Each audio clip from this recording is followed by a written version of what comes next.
All right, what's up? Well, welcome everybody to the first stream. Technically, this is just a stream demo, but I'm really excited to get to be doing this. This is something I've had kind of in my mind for a little while. I realized, one of the things that I do the most and things that I love the most is lettering. But lettering is such a complex art. Like, there's so many ways to go with it. And so doing a video that says like how to do lettering or something is just so incapable of actually bringing all that I think is needed for a topic like this to people who are looking to learn. And so what I decided to do instead is I'm going to be doing live videos periodically where I will be teaching lettering like all in the moment. I find that it's really helpful to watch over someone's shoulders and see all the small things that they do. That's how I've learned and how you can really pick up on new skills. So I'm really excited about that. So this is Learn Lettering Live, and I'm gonna be jumping in today. We're gonna be doing our first lesson, which is going to be creating this kind of Baroque monogram looking thing, and I'll show it to you in just a moment. But I'm really excited and glad that you're here. If you wouldn't mind, go ahead and like this video, comment, or subscribe. I would just love to see that you watched it, you enjoyed it. It helps me know what kind of content that you guys would like to see. So without further ado, I guess we'll go ahead and get right into the video.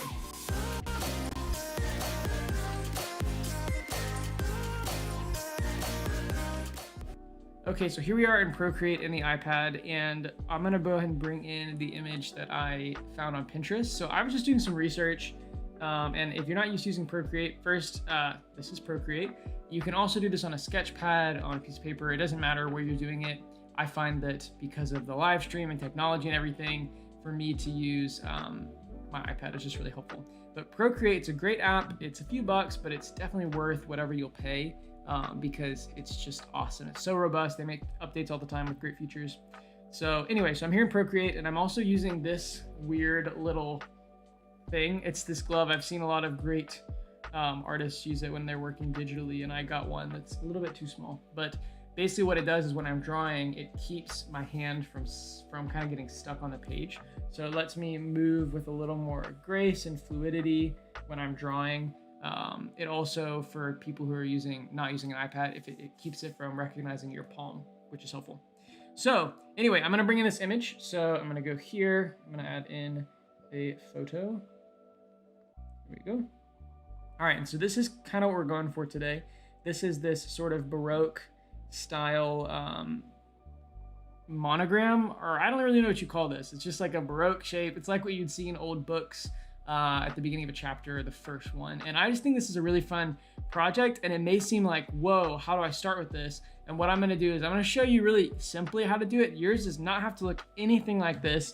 The flourishes, all this detail in here, all this stuff, like that's complicated, and that takes time to learn how to do well. I'll give you a little tip, but overall, I just want you to start trying and playing around with it. So I'm gonna let you choose whichever letter that you want to do. But I'll go ahead and get us started. So a few things in Procreate. I'm gonna go to my canvas, and I'm gonna turn on my drawing guide. So this gives me a grid that I can use. I can change the opacity, which I'm gonna bring it down. I can change the grid size if that's helpful. I'm not really sure where I want it to be. Probably right there. It's a little big, but I'll show you why in a minute, because I'm gonna use that for my box. And then you can change your colors as well. Okay, so I'm gonna hide this for now. And then up here, I'm just using this Narender pencil. This is one of the defaults that comes in Procreate. I'll probably flip around. I have a bunch of brushes. Honestly, I don't even remember where most of them are that are the ones I'm looking for. So what we're gonna do is we're gonna start with what I call a typographic stencil. And so the typographic stencil, it's really helpful. And what you're doing is you're mapping out where you want your letters to be. So for example, let's say that my square looks something like this. I'm assuming this is perfectly square. I usually have a pretty good eye for this, but we will see if I'm mistaken. Yeah, that looks good. Okay, so I'm making a new layer so I don't get any of that messed up. But what I'm doing with a typographic stencil, this is not the point where you're coming in and you're trying to see how thick will this part of the letter be, how thin will it be. You're not trying to get it perfect. You're just trying to get an idea of the space of the letter and what space it's gonna fill. So for me, I like the idea of doing an R here. So I just think R's are really beautiful. And so kind of following these grid lines, I'm just getting an idea of my shape and of what space I want it to take up. serif here.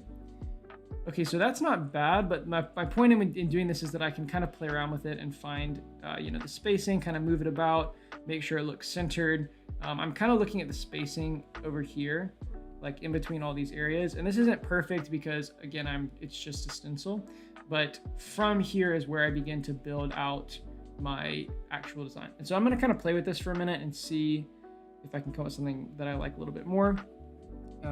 But I think in general, what we're going to do is we want it to be kind of rigid. Like I don't want to do something experimental where, well, I guess that doesn't make sense. But basically, I just want to keep this plain and simple. And I could try something a little different. Like I can make the top part of my R a little smaller and then emphasize this little curve here. That could be interesting. And that gives me opportunity. I could do something up here that could be kind of unique. I kind of like that. Let's see, compared to the other one. Yeah, I mean, it's a little different. It wasn't where I originally thought I would go, but I think that I like that. So what I'll do to make sure that I'm good with my spacing, because if you remember in our example here, we've got these outer lines. See how there's two of them, or there's a whole stroke around the shape. So I kind of want to mirror that as well. I think it's good to have some kind of a border. And what's fun too is we could actually break out of that border later maybe, but for now I'm gonna take my rectangle, I'm gonna slide it over and duplicate it, and then I'm gonna use my selection, I guess that's what it's called. I'm gonna scale it down just a little bit. It's set to uniform down here, which means it's gonna stay at a square, which is exactly what I want.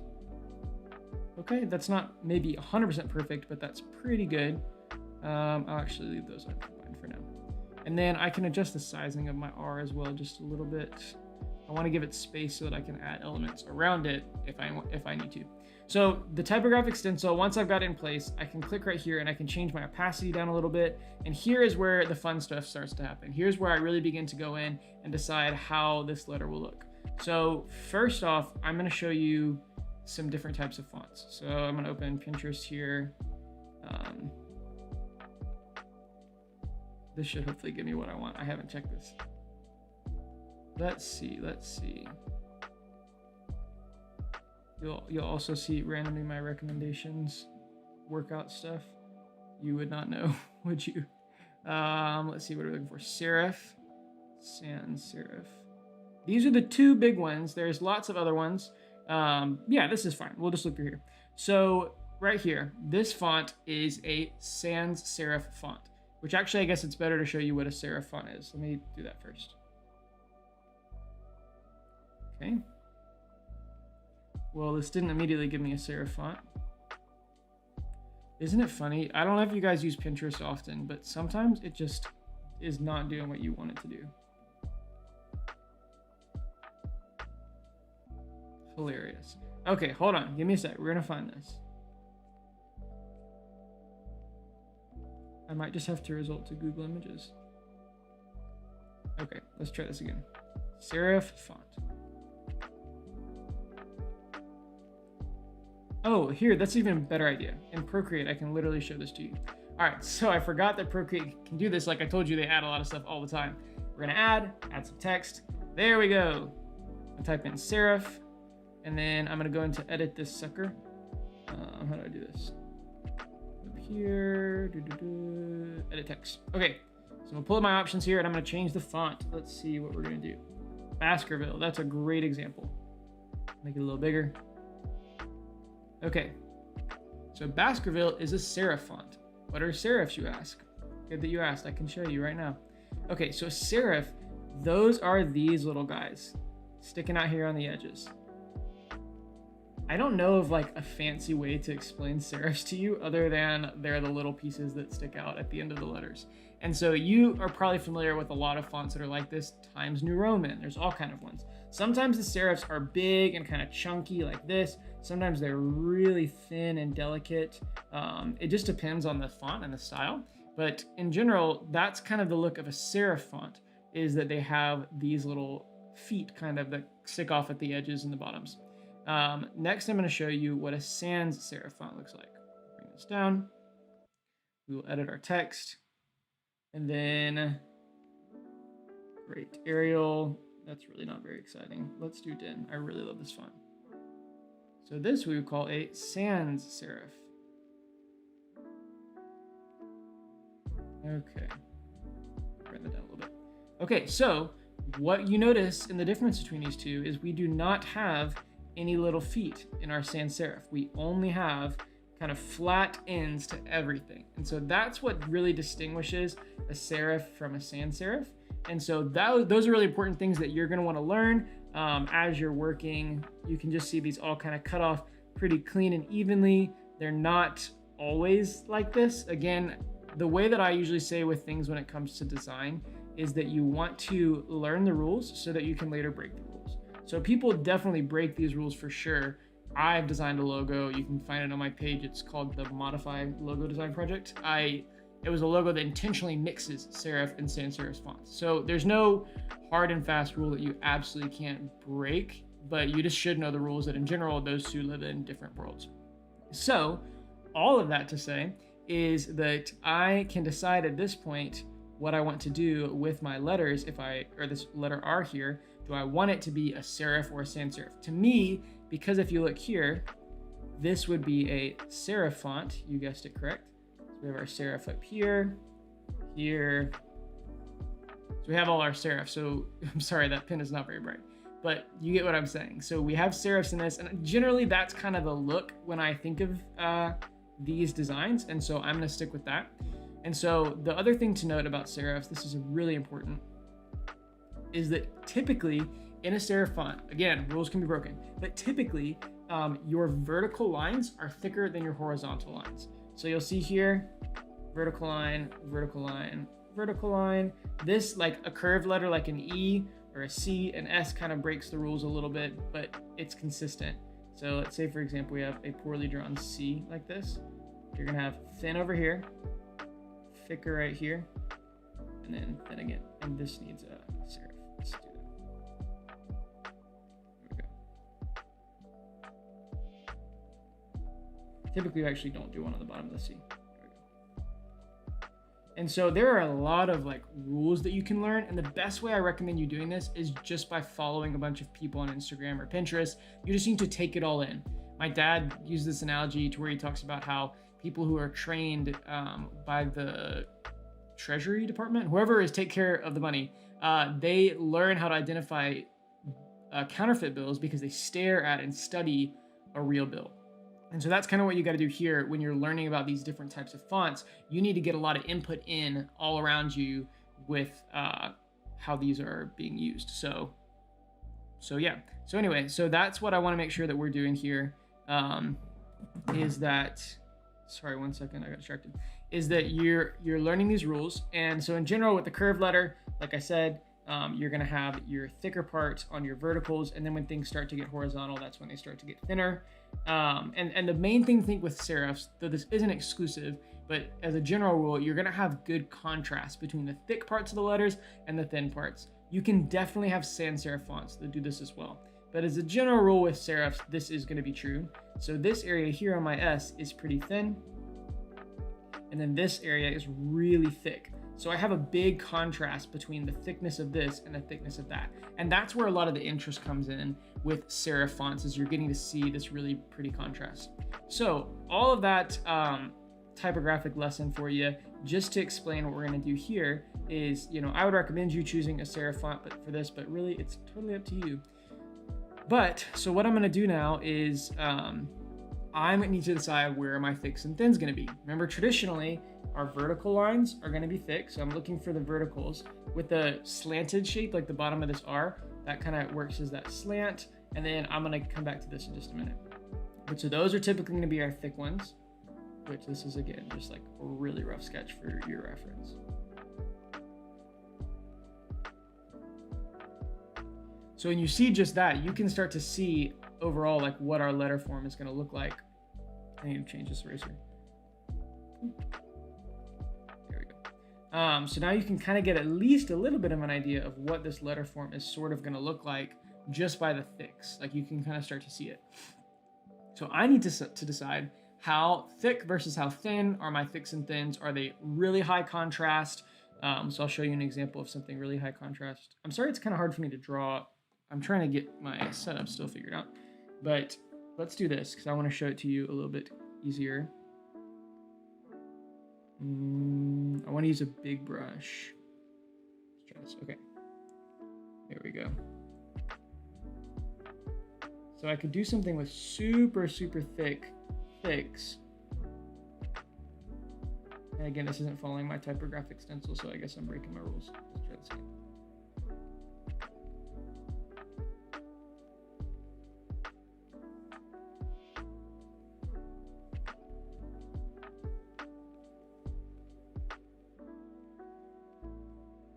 All right, so this is so messy. Don't stress about how rough it is. It's quick. But this is very high contrast. So there's a lot of contrast between, you've got your little small part up here, you got them over here, and it's maybe not the most contrast. It'd probably be better if I take some out because I was just using with a really big brush, but something more like that would be where my contrast comes in. Like you've got these really delicate thin parts that are contrasting the really thick parts. There you go, something a little more like that. Again, this is horrible. So we're gonna just clear this layer and start again. But I could do something really thick, or I could do something with a lot less contrast. Let's get back to my sketching tool. There's gotta be something better, you guys. I'm telling you, I always lose track of what pens I'm enjoying working with. Maybe it's one of these inkers. At some point, there we go, here we go. I think this is it. Yes, that's it. Okay, I found it.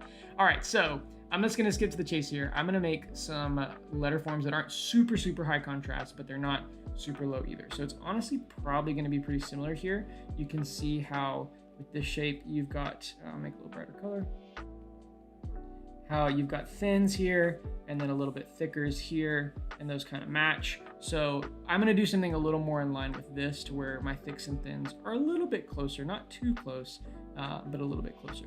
So to get started with that, I'm just gonna go ahead and draw my first line. Oops, sorry, looks like I'm in a hidden layer. Let's try this again.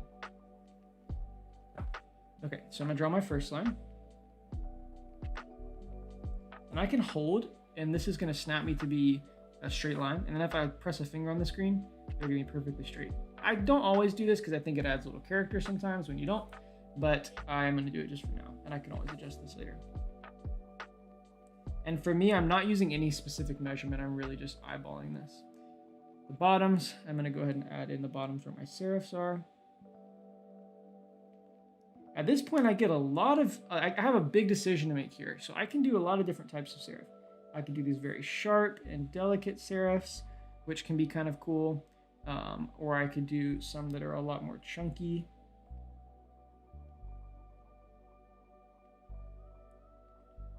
And they're mostly flat until they come in with a little curve. So those are mostly flat with a little bit of curve.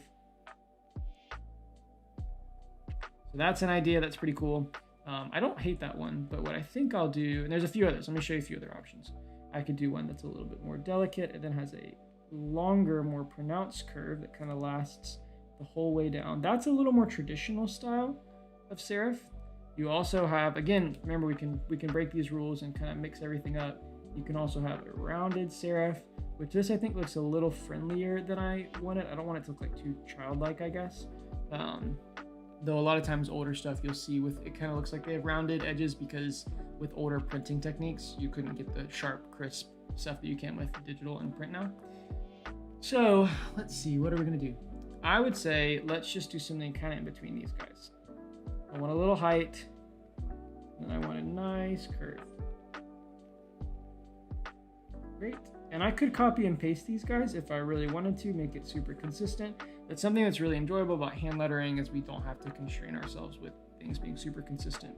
One thing I didn't say, this is not a hard and fast rule, but sometimes it can be nice if the height of your serifs matches the same height of your small parts of your letter. That can just bring in a lot of consistency. So in that case, it would be, the top of my R would be about that high.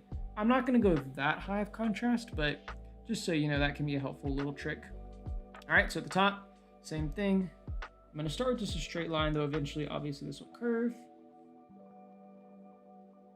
Again, I'm not worrying so much about precision. I'm kind of just having fun here. And then for this part, so there's a few different ways to do this. I can make it to where it curves and then it'll go into the inside of the R. That's pretty rough, but it does not look terrible. And something I found too is whenever I first started doing this, I would constantly draw a line, undo, over and over and over again, and it was really exhausting. What I found now is a better way to work is just draw the line, get it out there, and then come back and tweak the parts that you don't like. Just keep kind of playing with it. You're working kind of, so there's additive and reductive working, and so additive is where you're adding things, and reductive is where you're taking things away. And so to me, I've kind of learned to combine those when I'm working on lettering because it gives me the best experience. Now, in general, I want these curves, so this curve right here and this curve right here, to feel pretty similar. It's hand lettering, so it's really not going to be perfect, but in general, I want it to feel consistent. And as you can see, I did end up making this about the same height because whenever you see here, you're going to want that to look consistent. Like if this was all the way down here, that might look a little bit awkward with how the consistency goes. Okay, so I'm gonna just estimate about the same height here. I'm gonna bring down here. Straight for a minute. All right, remember, the contrast is where we're gonna see things widen up. And so what I'm gonna do, same with the top, I wanna kind of mirror these two, and as they are going further out to the side, or I guess up now, they're gonna gain more. It's funny, wow, looking at it on my screen, on my computer, it's funny how you can really easily see how they're not symmetrical. But I promise you, when you're looking down at your iPad, so this is actually an interesting fact. When I'm looking down at my iPad, if I was drawing a picture of a person or something, and I'm looking up and then looking down, I'm drawing down at an angle. And when I finish the picture and I hold it up, it's going to be distorted because my angle and my perspective is looking down here and at an angle because my board's at an angle and that person is flat. So that's why you'll see a lot of times for figure drawing or things, they'll have the board is straight and flat, kind of like upright, and you draw upright because it'll give you the most accurate representation. Anyway, point is my line was crooked. So what I'm going to do is I'm going to continue to draw out. And I'm gonna let this extend a little bit further. So I'm slowly gonna be increasing my width here and then gonna be decreasing it again until it's about the same. Okay. And it'd be helpful if I could find my middle spot for my R. It's probably right around there. And again, I'm still sketching everything. So I can make as many marks here. I'll probably go back over it or erase some things I don't need. So don't worry about making a little bit of a mess. And I can find sometimes if you're really feeling confident, just take that stroke and you just go all the way around, which that doesn't look terrible. But I sometimes find it can be a little easier to just kind of do little smaller strokes because it helps you be a little more in control of what you're doing. And I like to turn my screen. You can also turn your iPad, but it just helps you continue to draw from the same position. If you're moving your hand all around, you're not going to have a lot of consistency. Okay, that's a pretty good start. We can see there's obviously still some issues here. But a good thing is whenever I fill this shape in and it's no longer an outline, it's really going to pronounce those problems and we'll be able to fix them. Okay, so now for the bottom with our little swirly part of our R. This is something I'm really excited about. And so what I want to avoid doing right here, I have my width of this part. I don't want to do another width because then that will all of a sudden make that look a lot thicker, right? Like now this is twice as high as it should be. I don't know if that makes sense. But anyway, so what I'm doing is I'm going to go from the same line. So basically this will be the bottom of this next line as well. And what I'll do, remember I'm using my typographic stencil. I don't have to be married to this, but I do want to use it as a reference to make sure I'm getting where I want to be. One important thing to note is that the bottom of my swirl needs to be basically the same line as down here. Otherwise it's going to feel a little awkward. It's going to feel too high. That does not look right. So we want it to match up to where it lines up to the bottom, about right here on that grid line. And typically you actually go a little bit lower, but either way, just want to make sure you get close. So I'm gonna try being confident, one long line. That's a little too low, but again, I don't have to erase the whole line. I'm just gonna do my reductive drawing, take away a little bit, and try again.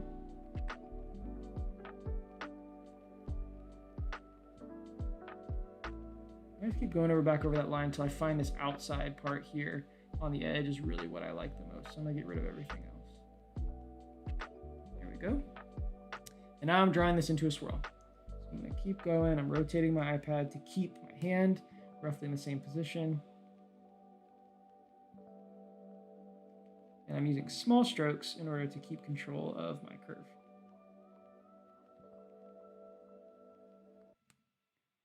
Okay, so that's not too bad.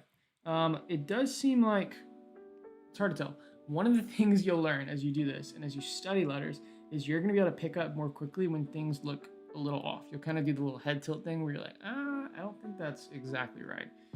One thing that's awesome about Procreate, this is why it beats sketching on Sketchpad 9 times out of 10. Though Sketchpads are still great. You can use this awesome selection tool to do so many things. One thing I'll do is I'm gonna use the freehand option here, and I'm just gonna outline this part because to me, you may not see this, but it seems like it comes in a little bit too abruptly.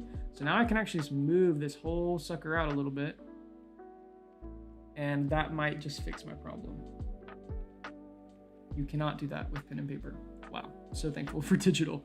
All right, so now what I'm gonna do is I'm looking at these two. These are roughly the same size. Typically in an R, this is gonna be a little bit thicker. You may be working with another letter. And if you do, what I would suggest doing is typing that letter into Google and looking at the images and looking at which ones are correct. So like which width should be thicker than the others.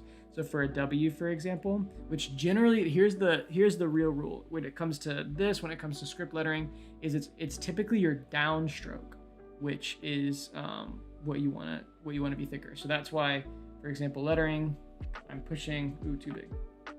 Pushing hard and then letting up. I don't like this brush, but hard and then up. And I go down hard, up light, down hard, down hard, down hard, up light, and then a little swoosh at the end. Okay, so that's horrible, but you're seeing that my downstrokes are thicker. And so in general, this is what I'm saying about a shape like a W. So a W, how do you write a W? Basically, it's like this.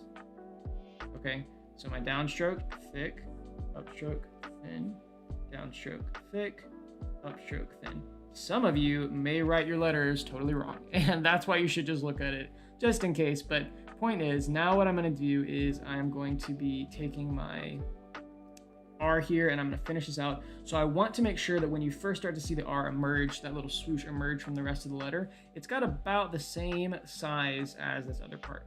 So here's what I'm gonna do. I'm gonna start here, and then I wanna be creating more distance as I go, and same like the other things, then I'm gonna bring it back in.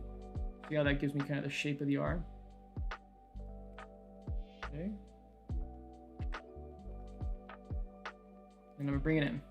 So to me, this looks a little bit thin. Let me try this again. In this case, I'm just gonna erase because I need to change it pretty drastically. That's a little bit closer. Honestly, what I could do is I could bring this bottom side down a little bit more as well. I want it nice and plump.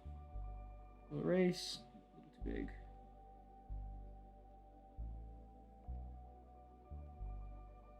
That's interesting. Okay, now it's got a lot of contrast, right?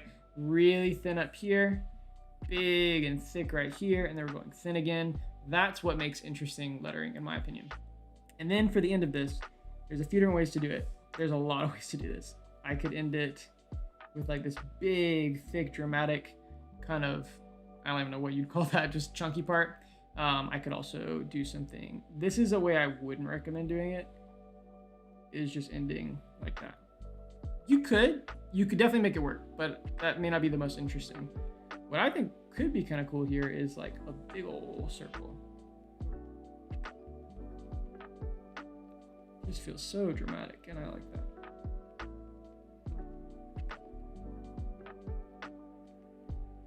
Make the circle a little smaller, which actually, let's use these great tools that are in here.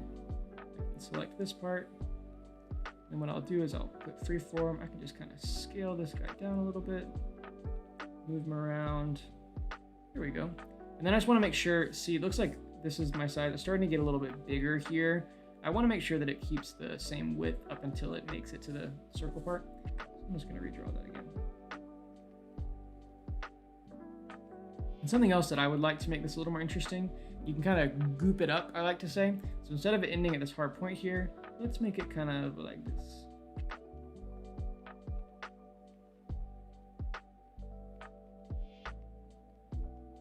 Here we go. So now that's kind of cool. We got something interesting going on here. Okay, so look, we have an R. This is pretty sick. I'm gonna go ahead and erase some of these lines in here that I don't need.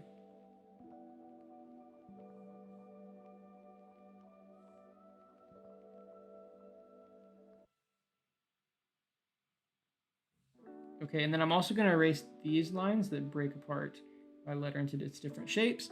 And now, here's the great thing. Assuming that I have not left any gaps in my lines, I should be able to take my finger and just drag this color in. There you go.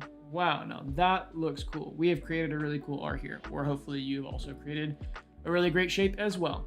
So yeah, this is really awesome. I'm gonna take a quick break and I'm gonna come right back, and then we're gonna keep working on ours.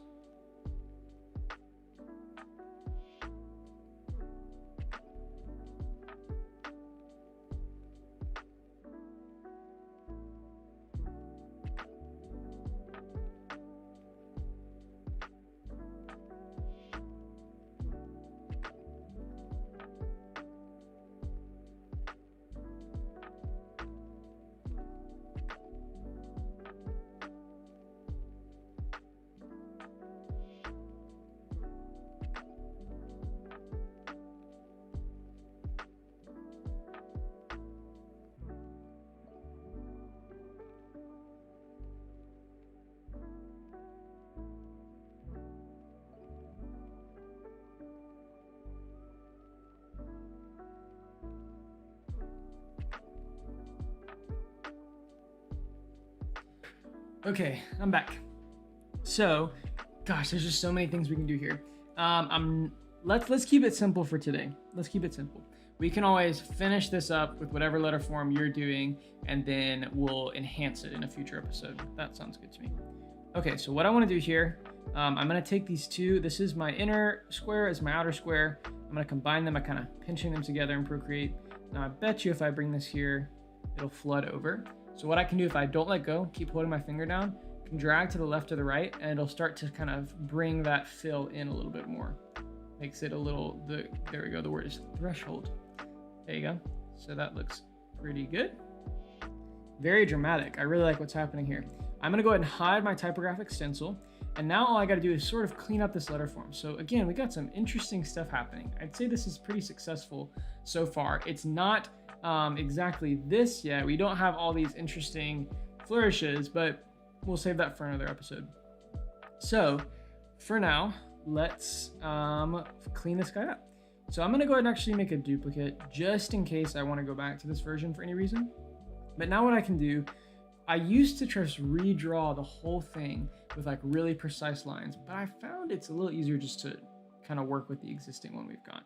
So now what I can do is I can clean this up a little bit. I'm just looking for any spare points that don't belong, any lines that aren't super smooth. And I'm just kind of going back through and smoothing those things out with my eraser or adding new things in. So I see I have these little spots here that are missing color. So this is a little bit tedious part of the process, but it's really important, you know? The devil's in the details, they say. And even right here, like obviously where I was really trying to figure out what this line should look like, there's a lot more work to be done. I'm just doing slow, simple strokes with my eraser to try and get a clean inside edge. So this is actually a very important typographic lesson here. I'll finish this up and then I'll explain it because I don't want to get ahead of myself. I hope all of you guys are having a great week. For me, it's been pretty chill and just working. Excited to be doing this video. So again, just coming back. Let's see. Okay, so this looks pretty good. Here's what I'm going to show you. Super important principle when it comes to typography. I'm going to change this to a bright, obnoxious color. Then I'm going to drag this in here. This, ladies and gentlemen, is called a contour. And contour, that's the shape that's happening inside of your letter form, or even in the negative spaces. I'll duplicate this so I don't botch everything I just worked on. Let's do this. Draw a line here. Great, and even kind of, I'm not sure how we draw the other line. So these are my contour shape spaces. This is what I'm looking at to determine if a letter is successful or not.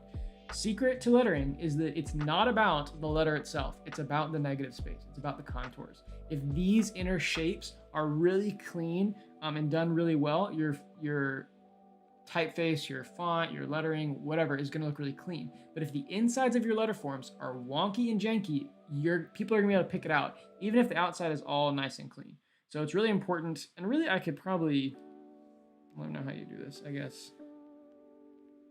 You could probably make an argument that this would be the other way to look at the contour here, though it's not exactly true. So that's giving me an idea of this negative space here, what's happening. And a general rule, which this is a little bit different, but if we were doing something like a B, where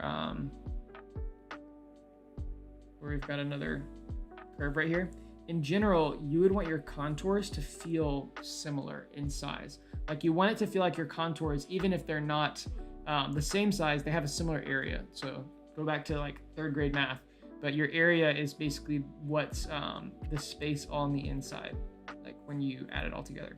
So you're wanting to look, especially if you're doing a script font and you have, a bunch of letters connected, you want to see that not only the space inside of the letters, but also on the outside in between them, all is consistent with its contours. So that's a little aside. Very important with lettering is the contours. But see, it's already looking good. Our inside contour is looking nice and polished. I'm gonna kind of clean up some of these little areas that need a little more love. Then I can work on the outside. Again, I'm just adding and taking away.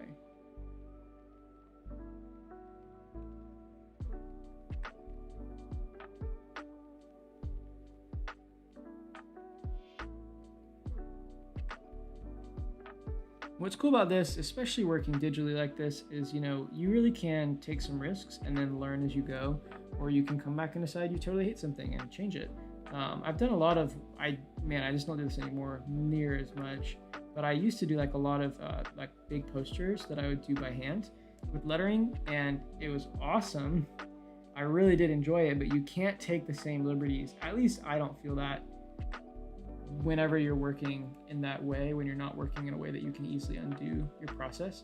So for me, I'd be like painting with ink or paints, and it's like once I put that stroke down, it's down. And so usually for me, the prep work was the most involved part, because I've really got to sketch out and draw these letters just about perfect, so that whenever I'm actually using the final product, I'm not having to make guesses, or that's not really the time for me to go off script. At least when I'm trying to do something true to the sketch or stencil that I have. And I'm also going to bring in the width of this R just a little bit, because I want to make sure it feels consistent with our other letters. And you may be thinking, wow, you barely brought that in at all. But those small details are very important. Again, we're looking at the edges. It does not have to be perfect. Like I said, we're going to revisit this project again, but I want it to be good to go, at least in general. Another thing to avoid, this is a lot harder, especially when you're working digitizing this on something like Illustrator, is that you really want to make sure that none of your curves feel forced.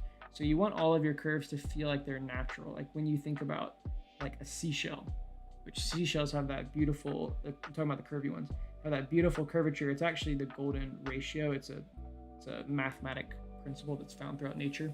But you see, like this looks, let's see if I can draw this for you.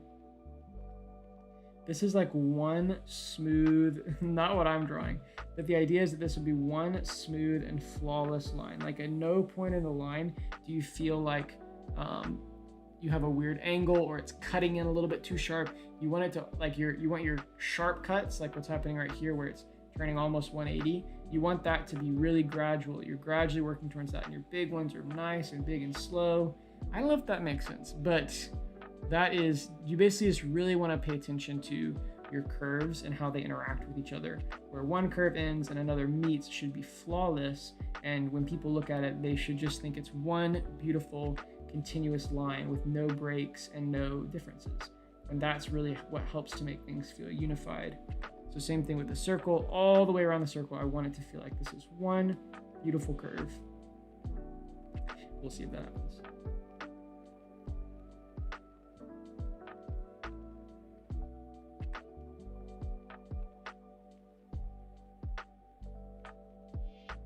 So it's not totally there yet because this side feels a little flat. So I want to make it a little more full. I'm gonna start down here where I start noticing it look a little weird. This spot looks weird to me. So I'm gonna bring it up.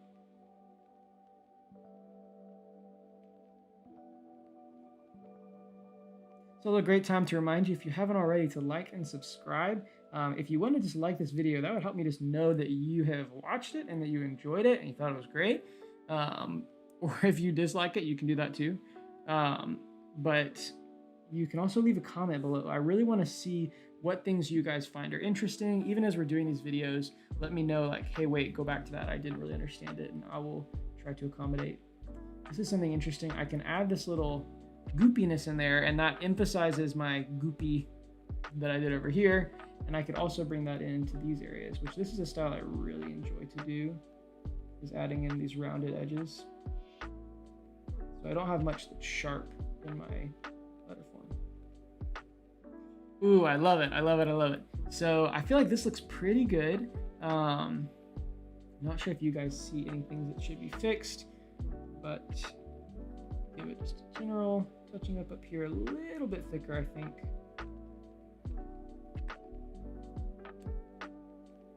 And then I just want to adjust this curve ever so slightly. Awesome. Okay, so I think this looks really great. We have a really beautiful R right here. Hopefully, whatever letter you're working with. I didn't really mention, though it would be the exception. If you're doing something like a W, I'm sorry, you're probably trying to figure out how to squish it into a square. So sorry about that. Should have mentioned. So maybe what we'll do in the next one is we can work on what it looks like to bring in some flourishes that interact with our letter forms. And this is where, man, it just gets to be so much fun.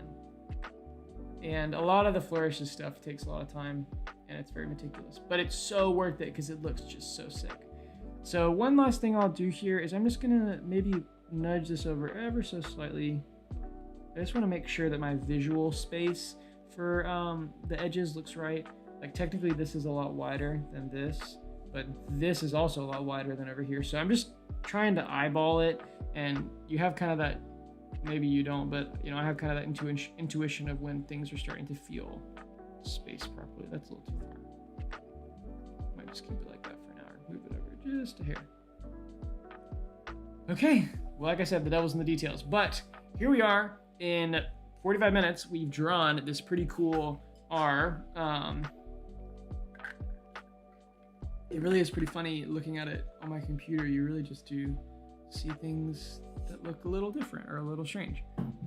That's okay. I'm not gonna worry about it for now. We're gonna call it on that.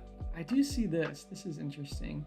Like it really is kind of poking in almost awkwardly, but I'm gonna keep it because once you know the rules, you're free to break them. So I'm gonna use that as my excuse. But yeah, so I think this is pretty cool. We've got a nice R. This is a good foundation to create something else. And I hope that you guys really enjoyed. Like I said, again, if you haven't, feel free to like and subscribe. Like the video, let me know you liked it, and give me a comment to let me know what you want to see next. And then subscribe so you'll see all the content that I'm posting all the time on this channel. Learning graphic design, Adobe Illustrator, Photoshop, InDesign, After Effects, hand lettering, really anything. But yeah, so really excited. I hope that you have an awesome day. And yeah, that's it for today.